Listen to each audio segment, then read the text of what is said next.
for a chat on the Sportsline Podcast on the CHCH and Parrot Media platforms. Appreciate you joining us. I'm Bubba O'Neil. Well, as you know, this podcast, it shines a spotlight on teams, athletes, coaches, and executives that come from, reside, or have made their mark here in the Golden Horseshoe. Today, a homegrown product whose career is on the rise.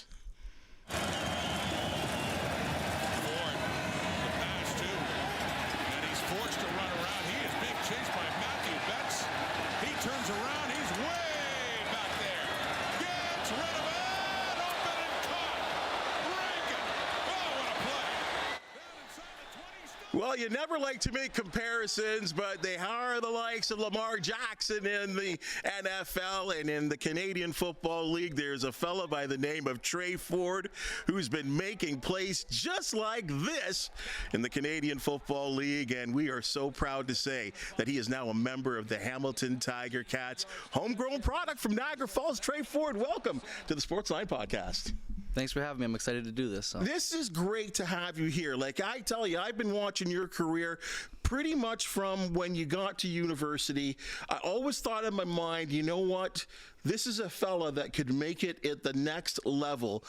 Just on a general question, what does it feel like to be a professional athlete right now? It's a dream come true, right? Being a little kid, I played for the Junior Tiger Cats when I was younger. And it's always been that dream to chase it, and it's just I'm happy to just reach that goal. So, was this something that you always wanted to? Like when you look way back, I'm going to say a grade 8 Tre Ford, A.M. Meyer High School in the Falls. Was this what the dream was, even that far back? Yeah, honestly, even before that, my first football experience was actually playing. At 6 years old, my dad was a coach. The league was actually like 7 and 9, so we were a little bit younger, but we were able to get in. We had 13 guys on the field because my brother and I were both too young, so they let us have that extra person. We were terrible, but my dad always instilled good values in us and kind of just told us, "Oh, you're gonna be great. You're gonna be great," over and over and over again. And eventually, as a kid, you start to believe that. And then obviously getting that early start in football, starting a year before everybody else. By the time we were 9, in the 7 and 9 age range, we were dominating. And that's where you kind of also get the confidence from actually having the success. And your dad's telling you you're great, and then you're on the field and you're doing great. It builds that confidence up, and I think that's part of the reason my brother and I were so successful. Why the quarterback position, though? Honestly, my older brother actually played quarterback, and he got hurt, and my dad's like, we'll just throw him in. So that I kind of played quarterback from there and, did a pretty good job, obviously still at a young age, but it kind of just took over from there. So you have 3 brothers? Got 7 siblings in total. Oh, wow. Okay, yeah, I should have asked that question before. I mean, give me the family dynamic in Niagara Falls at the time. My dad... My only full brother is my twin brother. Okay. My dad, dabbled a little bit back in the day. So we were all under one roof. It was kind of all over the place a little bit. My twin and I were always together, and some older brothers in the picture, mostly here and there. So. Were you a strong unit, though? I would definitely say with my twin brother, yeah. Other family members a little bit less, but still tight. Sure. I was talking to one of them today before I actually came in here. So, okay, so these are all dreams that are being realized, and I think for some of us, when I played a little ball, not nowhere where you were, but when you get to the university level, it's kind of different now, right? It's the high school and even playing town ball, but you're looking at maybe making it a career when you get to Waterloo. I first of all will ask you this: why Waterloo? Because it was not a program that was a sparkling program, especially at that time. Why there, first of all? I think Chris Bertoya was a big part of it. Waterloo, I think, did an amazing job recruiting us. From the time we were literally entering high school, grade 9, we kind of already had an idea Waterloo was interested. And obviously I don't think you can actually start getting recruited until grade 11, which they took that big step. They were our first official visit. They were just on us really early, which we liked. And then there was also the opportunity to play early, right? Guelph was another school that I was super interested in, and when I was there at the time, they were like, we have our quarterback, you might not play for a year or two, right? And I'm a big believer that you got to play to get better. Obviously, you can get better at practice as well, but you can't simulate game reps. So that's something that I was looking for. And then me and my brother were also going to be a package deal. We wanted to go to the same university. And Waterloo was the best chance for that, obviously, because they were struggling and weren't a great program at that time. But, you know, things changed a little bit when we went there, and I'm happy with the decision of going there. So, I'll be honest with you, as someone that covered, me and my partner Steve Clark, we did the games on TSN radio at the time, covering the McMaster Marauders, and getting to see you develop over those years at Waterloo were incredible, to the point that you win a Hec Crighton trophy as the #1 player in all of Canadian university football as a quarterback. A little bit on the feeling of that and reaching that accomplishment that young in your career.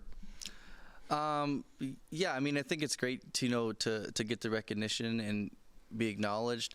But again, like, it's great to a certain extent, right? Like, we never were able to win a championship, right? Which is unfortunate. We were close. Western beat us in the playoffs twice. One of them, we took them down the wire too. But again, they're a good football team, and, you know, it's happy to look back and, you know, say I have that accomplishment, but again, it's still not the most important factor of my career so far. So, but it would have been a good thing for you that the fact that, I mean, and I know you will be humble as ever. I know you will. I don't say it's just you, but, you know, your brother, your teams, Tyler Chernowski, like, you raised the profile of that program through those years. Would it not be fair to say?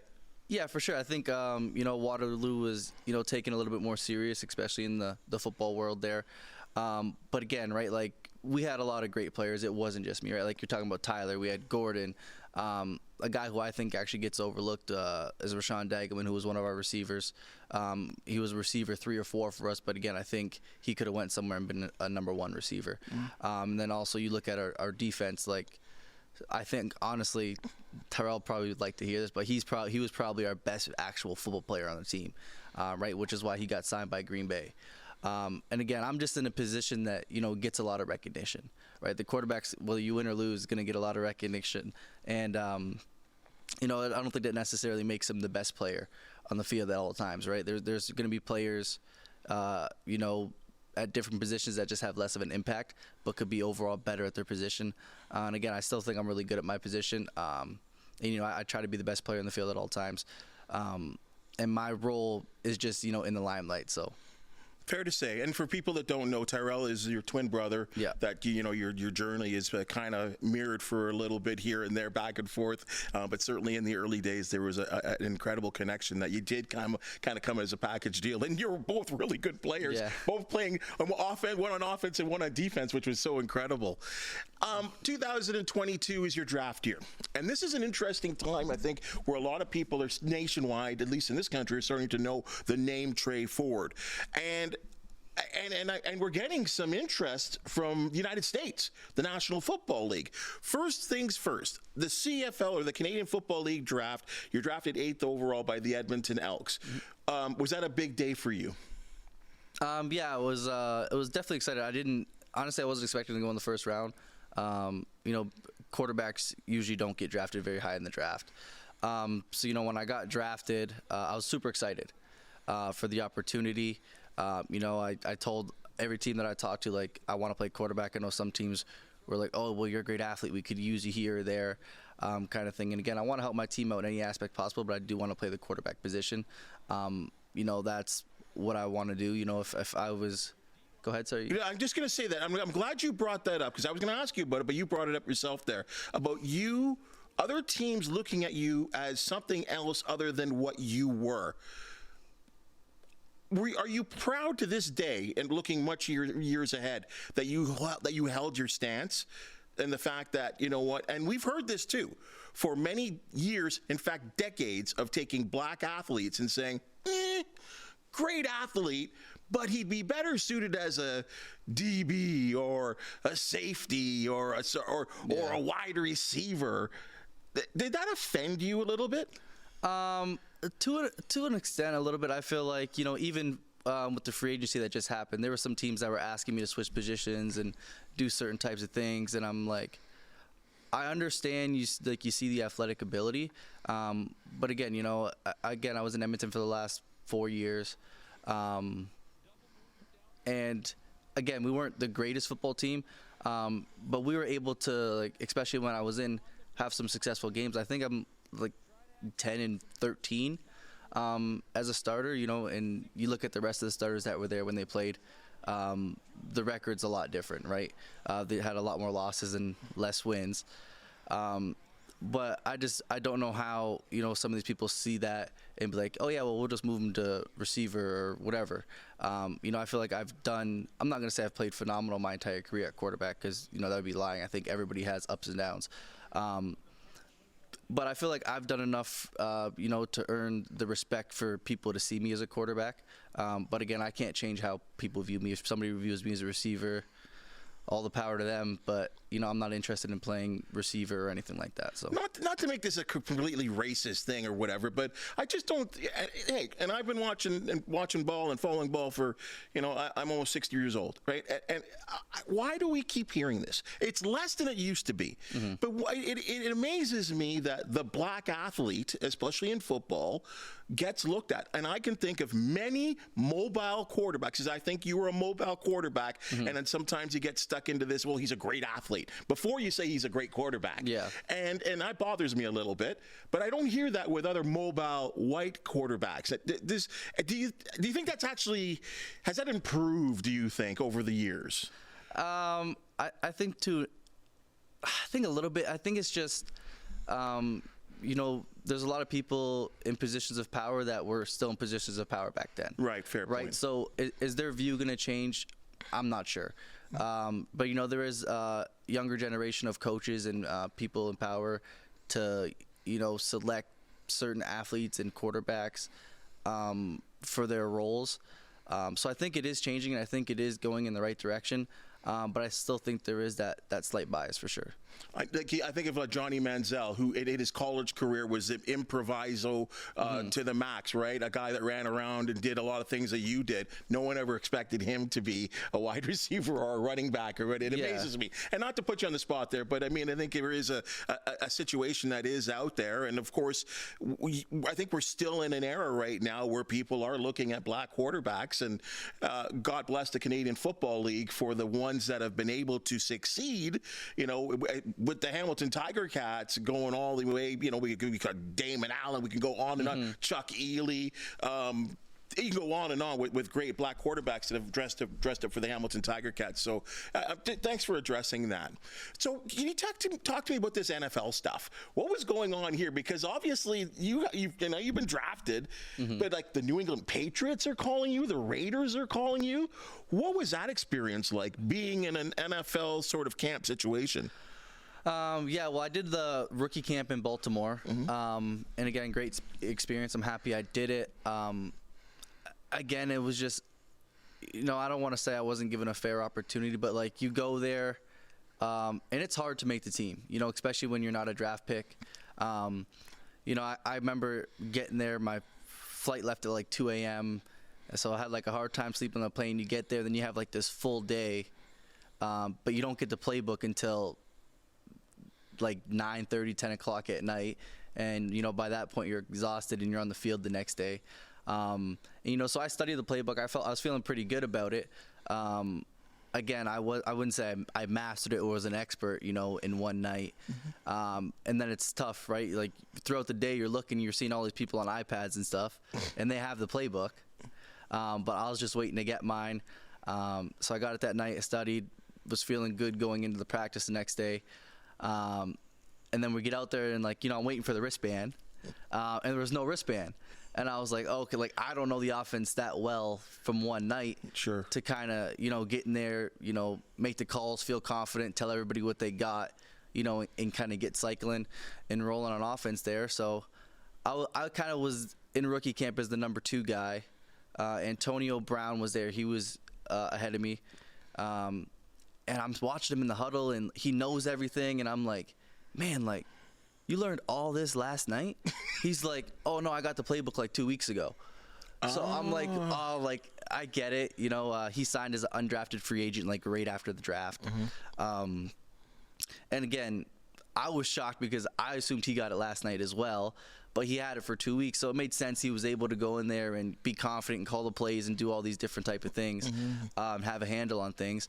Where I was trying to obviously figure that out, and then also handle just the overall job of being a quarterback and trying to lead. It's a lot harder when you're not as confident in what you're doing.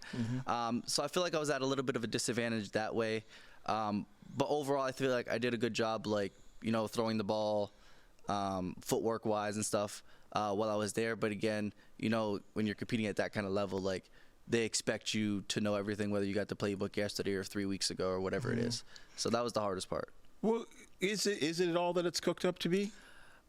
I don't think so. I think the NFL, obviously, I think they have great football players.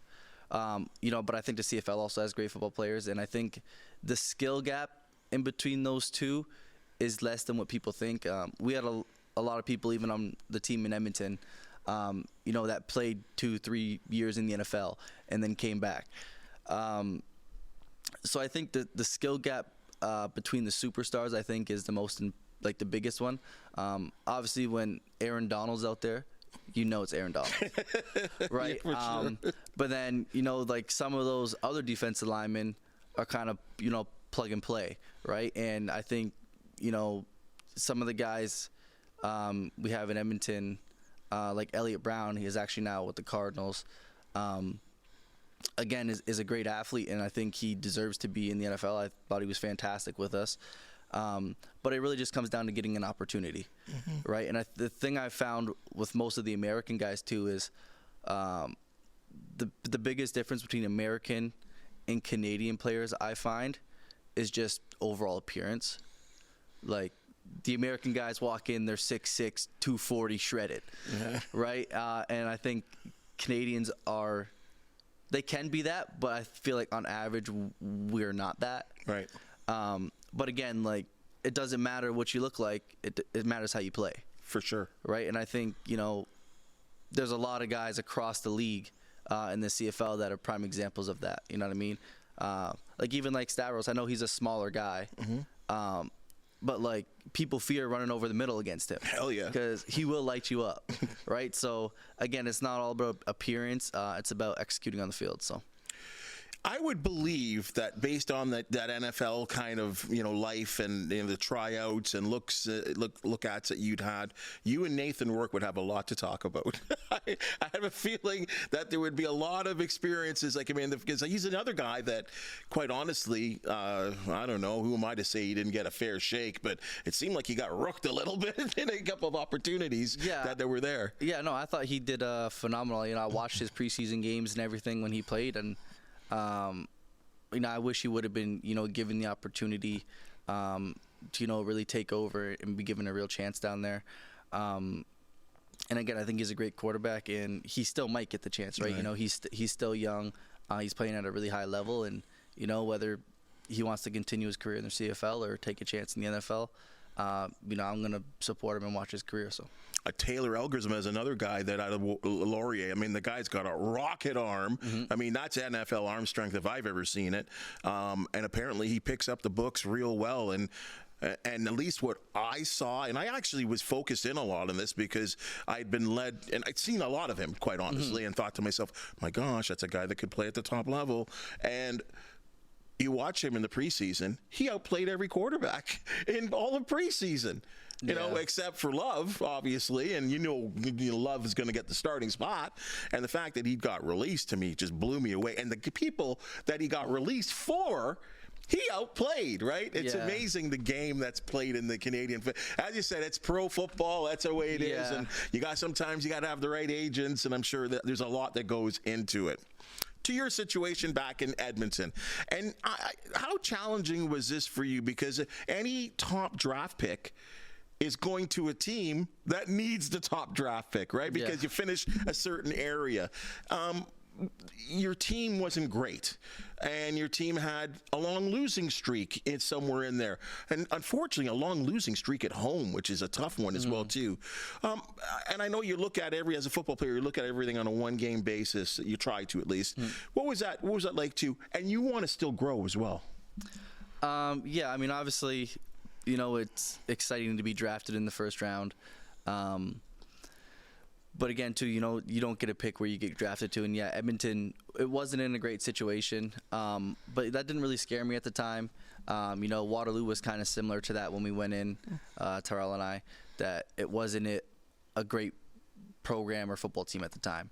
And I was actually kind of excited to get in there and change that, right? And try to make it a better program, a better club, I guess, and help them move forward. Again, didn't work out exactly how I planned, but that's just how it goes, right? You got to learn from your losses, and I try to do that, every week, whether you win or lose. You want to try to learn, but especially when you lose, you want to see, what you could do better, and things like that. But there was a lot going on in Edmonton. I get my first year, I get my first start, I think it was week 4. And I'm just, a young U Sports guy, a little bit nervous at the time. I was happy that I was actually in Hamilton that first game, and I was able to the first win in Hamilton. Yeah, and I had a lot of family members here and everything, so it was amazing. I was super excited for that. Then I got hurt the following week. Calgary. Yeah, and then I was out for like 8 weeks, and I think I came back and played the last game of the season. So there wasn't too much actual playing going on in that first year. But, I did get the opportunity here and there. And it was super interesting for me just because quarterbacks usually don't get that opportunity, right? I've talked to Bo, I've talked to Zach, guys who, even Cody Fajardo as well, didn't get their start until their 3rd or 4th year, right? And I was able to get that my first year. So obviously, I'd say a little bit less developed than they were at the time. Obviously, having 3 years going into your first start versus 4 weeks is going to be a big advantage. But I'm happy I got the opportunity to play that early in my career and get a taste of what it's like to be a starting quarterback. Was it tough in a sense, too, because you're on a team, like I said, that's not doing a lot of winning. Fans are getting a little uncomfortable and antsy with your team, and they know about you as this guy, Hec Crighton winner, that's got crazy mad skills. And every time you played a little bit, you showed something to someone, and it was different than what they were, the other quarterbacks that were there that were struggling, and they were like, Tre, we want Tre. We want Tre. And, Chris Jones, your head coach, is kind of in and out. And it seemed like he was there. And he's a guy that I guess had a lot to do with drafting you as well, too. But his play habits didn't really have you there. Was that, I guess what I'm trying to ask you is, was it your patience level, was that kind of tested as well? With the fact that you, as you said, I think I can help this team. Yeah, for sure. Obviously, going into that first year, we had Nick Arbuckle come in, who was going to be the starter that year. And again, going into a new system, a new level, again, looking back, like, just from my experience, I was kind of picturing Waterloo again, right? Like, I didn't go into Waterloo and was his day one starter. Lucas was ahead of me on the depth chart, but I did some package kind of things and took over the following year. And I was kind of, thinking maybe something along those lines. I don't know if it was going to be a package and then start next year or whatever it was, right? But I was hoping I was going to get on the field. But I also, wasn't expecting to be starting by week 4. I did think I put a pretty good camp together. And I think Arbuckle did as well. I think we were actually pretty close in stats and everything, attempts, completions, kind of thing like that. And he was a guy who's been doing it for a while, so I was feeling pretty confident at where I was.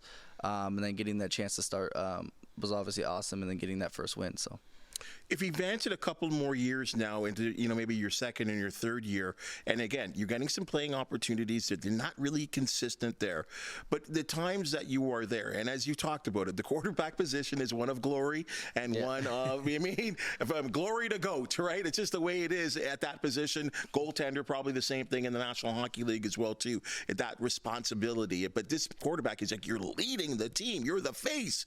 And again, the team's not winning, but you've shown showing some signs, and then there's also some signs where too you're struggling a little bit too. Maybe I don't know if it was reading defenses and the media is kind of saying this. And I listen to I listen to media all over the country, especially in the CFL season, and I'm hearing some people in Edmonton that watch you every day saying he's not committed enough to the game. He's not a leader. He doesn't read defenses enough, or he doesn't again. Be honest with me here. Do you hear any of that noise that's going on around you? Yeah, for sure. And I mean, I think, everybody's entitled to their own opinion, whether it's good or bad about me. It does suck a little bit, when people are, questioning your character, whether, he's putting the work in, or if he's doing this and he's doing that, when you know that you're doing it. And it's just an outside view. I think, a lot of people don't have the answer when you're losing, right? I did the same thing. Obviously, it changed a little bit, taking some things from the vets that were above me, whether it was MBT or Arbuckle or Cody, and kind of trying to, find my own thing. But again, I thought I was putting the hours in, and when I was winning games, what I was doing wasn't an issue. But as soon as you start losing games, people want to critique you, saying you could be doing this, you could be doing that, depending on whatever it is. And I think Cody was really good for me in that sense, is he's like, I've been doing the same thing for like the last 11 years, right? Whether I win or whether I lose, I'm going to keep doing the same thing. And you kind of got to find your own groove and find what works for you. And again, so what I do might not look like everybody else's, but, even this last year, my schedule honestly was pretty much Cody's, because I wanted to try something. And when McLeod was here and he was a starter, I kind of tried his kind of thing, because these are guys who've done it for a while, right? And I still feel like I'm relatively young and still learning the game and the quarterback position. So I'm going to try to learn as much as possible about preparation, for game day. But again, I don't think anybody questions Cody's preparation. But I was like, okay, well, I'm doing the same thing as Cody, so why is my preparation questioned, right? But again, I don't think it's people actually questioning your preparation or what you're doing. I think they're like, well, you're not winning, so something's not right, right? And I think, that's one thing that does suck with losing. It's a result-oriented business. Everybody wants to talk about the process, developing, getting better. I think it's super important, but that's not what people look at. Really, at the end of the day, look at wins and losses. So at the end of the day, and where you are right now, sitting beside me right now, has all of that made you a stronger, better quarterback? I would say so. I think I'm definitely less worried about what people say. In my first year, like, I'm not gonna lie, I'm looking at Twitter, I'm seeing what people are saying about me, right? Nowadays, like, it doesn't, but I realize I could go out there and throw for 500 yards and somebody's going to still go say something bad. Or I could go out there and throw for 0 yards and run for 250 and win the game. And, people aren't going to be happy either way. So you can't make everybody happy. I'm focused on making the people happy in my life that are important to me. And again, obviously I want to succeed in football and, have a long career and a successful one. And I'm going to do everything in my power to do that and become a better quarterback. But I'm not super worried about making Chris on Twitter happy. So I'm going to be honest with you, and it's funny because we kind of share in that kind of context. Like in my career, it's the same thing, right? And in my first couple of years of getting off cable TV and being on network TV. I worked at Sportsnet for 11 years. Yeah. And my first couple times, I'm doing the same thing. I'm looking at viewer relations and I'm like, what are they saying about me? This is gay, right? And then something, oh yeah, and then oh, ooh, yeah. And it hurts a little bit, right? Yeah, that's the thing with social media nowadays too. Is it's so popular, especially for the younger guys. Like I'm kind of past that point now, but like the next younger quarterback that's going to get an opportunity, I know they're going to be looking at comments, and people are ruthless behind the keyboard. They say whatever, and if somebody said something about that, like that to them, they would lose it, right? They would be so disappointed. But our job is in the limelight, and that's just how it goes as a quarterback. Like you gotta be comfortable in who you are. in your play and how you go out there and execute. Again, nothing's ever going to be perfect and go your way, but you got to adjust to it and just learn. Sam Darnold. Yeah. Sam Darnold, right? Yeah. 7 years of struggles. Yeah. And look where he is right now, going to Disneyland. Yeah, well, I think a lot of it too is I think a lot of it goes into coaching. Yep. Right? I think, even if you look at the CFL, I feel like it's constantly a lot of the same, coaches, in the playoffs. Right? Usually, these coaches are going to the playoffs, and they trade teams, and 2 years later they're in the playoffs again, right? So it's kind of, I think coaching has a long way to go. Like, I think talent-wise, in the NFL and CFL, it's pretty similar. You know what I mean? Like, professional athletes are going to be professional athletes. Are there ones that are better than other ones? Sure. But on average, I feel like a lot of people are going to be pretty similar, right? And capabilities and everything like that. And I think coaching is really what takes that next step. And that's why I'm super excited to work with Scott and Bo. I think, they're going to do a phenomenal job. And I wish Bo all the success. And anything I can do to help him right now, I'll do. And, I just want to learn from him and get better. And, when he's done playing and he wants to make that decision, then I'm hoping I can step up and be the answer. And, and that's exactly where I was going to go with this, to this black and gold helmet right here that you're going to be wearing. And, geez, just in a couple of months from now, when camp opens at McMaster. And Scott Milanovich does have a reputation of being, maybe because he was a quarterback, he can speak to the quarterback. And he's not afraid of, like Bo Levi Mitchell coming in here 3 years ago, and he's in his grill, right? Like, Bo's won Grey Cups, he's won MOPs, and Scott's, there are, anyone in this Hamilton media would tell you this, he's balling them out, yelling at them, right? But to make him better, and obviously not to be a jerk, but he's saying, like, you got to do this, and then you talk to Bo now, and he's like, he's improved my footwork, he's done this, he's done that. It's amazing that someone of Bo's vintage is saying that he's still getting better, he's still improving. Yeah. And as you said, that's a great example of what you're saying as being a coach, as the coaching having such an important part of it. Was it Hamilton? Like, when you knew that you were going to leave, was it Hamilton all along? Yeah, I always wanted to come back, but honestly, I didn't think Hamilton was going to be interested because they obviously had Bo, and they signed Dom Gallup, and then they signed Frost again. So I was like, well, they already have their 3 quarterbacks. I don't think they're really going to be interested. But BC was honestly, they were really interested. I talked to them a lot, and I was excited. I thought that's where I was going to end up, until my agent's like, oh, yeah, like, Hamilton might be interested. And then I was like, okay, like, I'm like, BC sending me these great offers, and I'm like, I really appreciate it. Like, I'd love to come to BC and learn under Buck and Nathan. Like, they're doing a fantastic job too, but I was like, I just have to see what Hamilton's saying, kind of thing, and I'm excited for the opportunity to be here, and it's definitely a place that I knew I wanted to be, so I'm excited for this. And that's got to be, it's like it's all come full circle in itself, isn't it? Like, in its own little way, and who knows how long this lasts. And but I got to ask you the question, and I know you're a quarterback and you want to play. What is your mindset when camp starts, when real camp starts, and you're there? It's always a competition, and the head coach has pulled Bo, at a time. Taylor Powell got hurt, and then Bo came back and has ripped off the best 2 years, statistically, of his career. Do you go in there that you're going to challenge for the starting position? Yeah, right. I think challenging for the starting position. I'm going to try to push Bo as much as possible.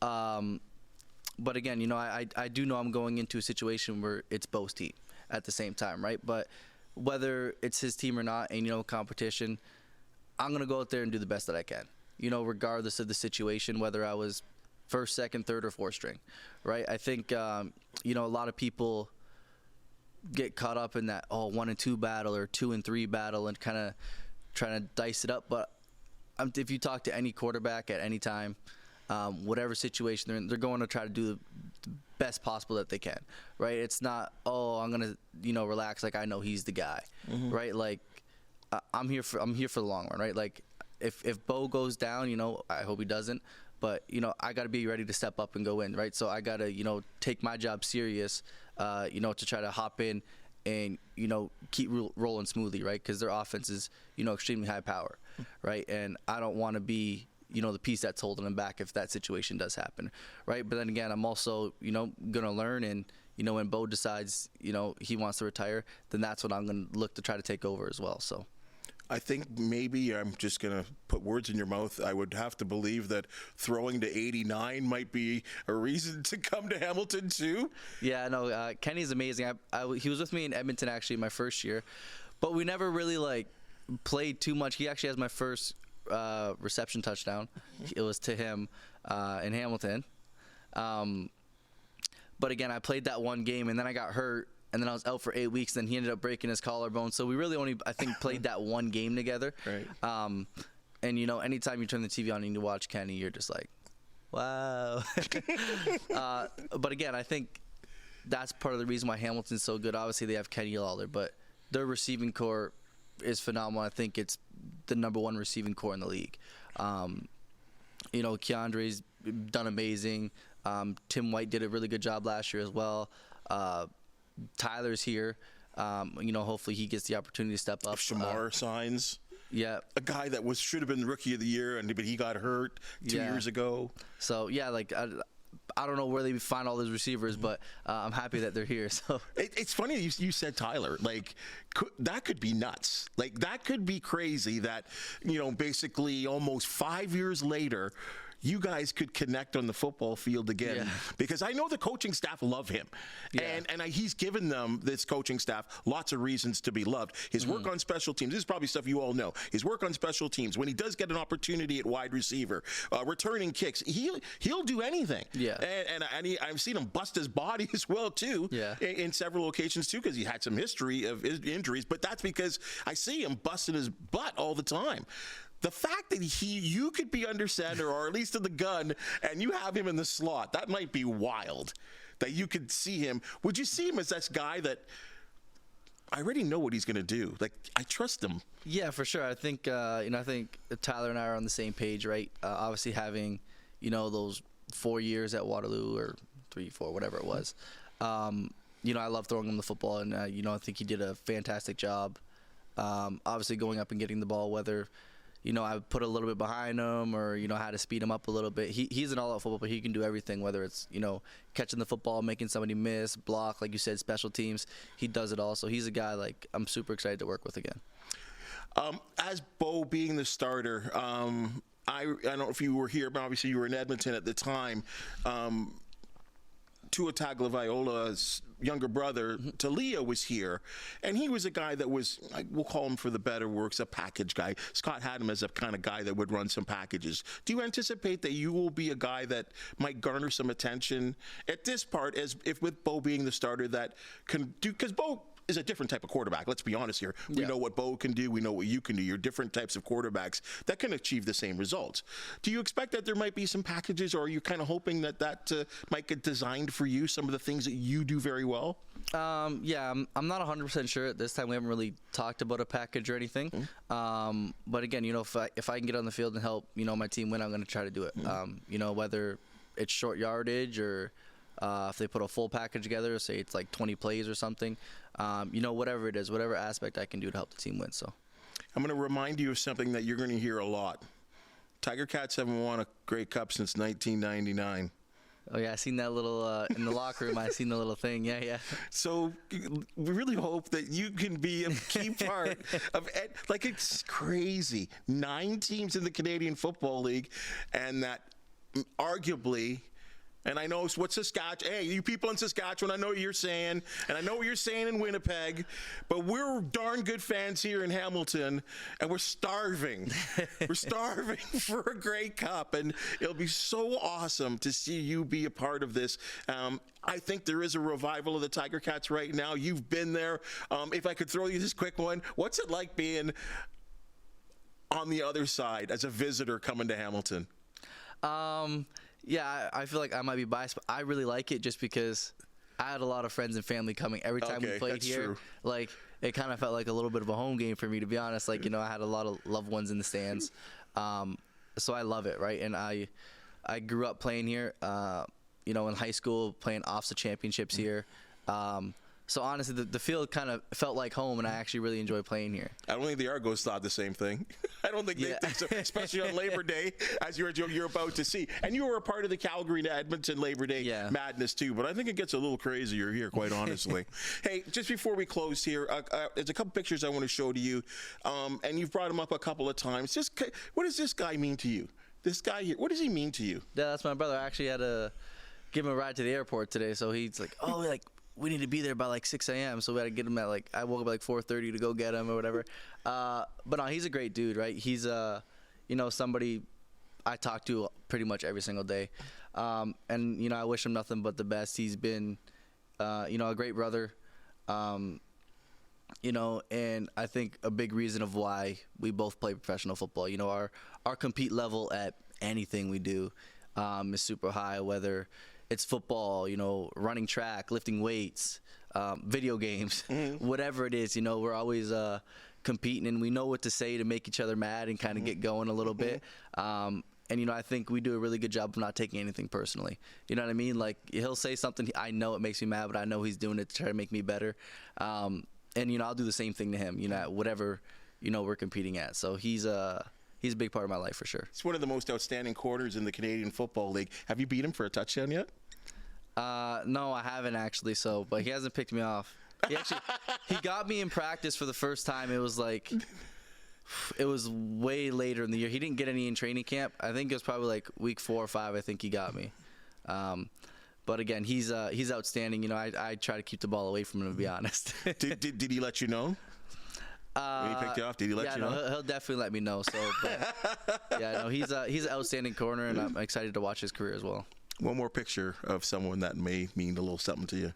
Oh, yeah, my Naya, she's a cutie. I got 2 daughters now, so I got another one. Her birthday is actually coming up at the end of February, so she's going to be turning 1.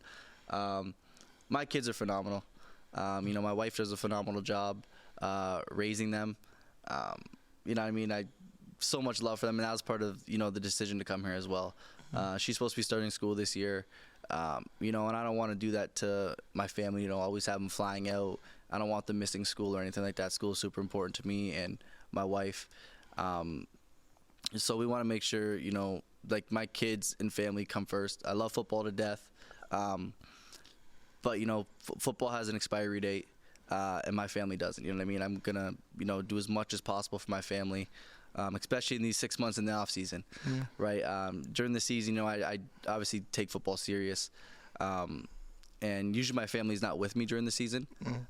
You know, she'll be in Sudbury in school, so I can really focus on football. But, you know, if they ever need anything, you know what I mean, my family definitely comes first. So. And you'll be moving to the area as a whole, as a family, I would think, at some time. At some point. So they'll come visit. That's why it's so nice to be in Hamilton. It's like they come from Sudbury, they got to drive like 5 hours to get to the airport, and then they got to fly out. And flying with two young toddlers is not fun. Right. You know, we did it. We took them to Disney actually in Paris, because my daughters both speak French. They don't speak any English yet. Oh, wow. So it was actually funny. Ante brought his son the other day to training, and I'm like, man, like, I don't know what to say to a kid in English, because I only talk to my daughters in French. Right. So French, but I'm not like good enough to like talk to adults in French. Yeah. So I feel like French is kind of like my baby language. Like, I only talk to like my kids, and then the other kids, because we go to like French play groups and stuff. So like I'll talk to the kids in French, but like I don't know what to say in English. Like I'm like freezing up trying to talk to his kid. I'm like, So it's kind of funny. His kid's adorable. Well, you guys will come up and grow together, I would presume. Yeah, right? They actually have the same birthday. So wow, isn't that something? Yeah. Well, I know based on what we learned about the Tiger Cats in those team surveys, that the Tiger Cats do take care of their families, and it's certainly a strong point of the franchise. Who actually I thought they cleaned up in that survey pretty good. So it obviously Hamilton, the Tiger Cats is a wonderful franchise, which I know, you know, doing some of their games as well. A wonderful franchise that really do invest in their players and want everyone to be happy and feeling good. I remember when you got drafted, and I did that little slip into your DM, and I said that it was congratulations, and just because I'd seen you play, and being a black guy in media as well too, which isn't always prominent in this country. It's growing, but seeing a young black guy that I know had some smarts, that worked hard at school. The Mitchell Award probably had a lot to do with that as well too, in proving that you've done well and you've worked hard, and that the everything that you work hard for is kind of all pouring out now. And I remember saying that I was proud of you, and getting to learn a little bit more about you right now. I am it's amazing, and I'm cheering for you, dude. And I hope everything works out for you. Of course, your family as well too. But I know people in Steeltown, when they found out you were getting signed, and I know today's the first day officially of free agency, so it can now be official that you were a Hamilton Tiger Cat. So I wish you all the best of luck. I'll be cheering for you, and so will so many other people here, because as I said, 1999, bro. Yeah. Thank you. I appreciate that. Thanks for joining us in the Sportsline Podcast. It's been great talking to you. Thanks. All right. That's your Sportsline Podcast for the day, and if you've just seen and heard, we love talking sports. Of course, with our local heroes. If you do know of an athlete, team, or event to promote, Sportsline Podcast, you want to hear from you. Please hit that thumbs up, like, and subscribe button if you have something to say. We always appreciate your comments. For the outstanding people that made the Sportsline Podcast possible, thank you so very much. And we'll see you soon.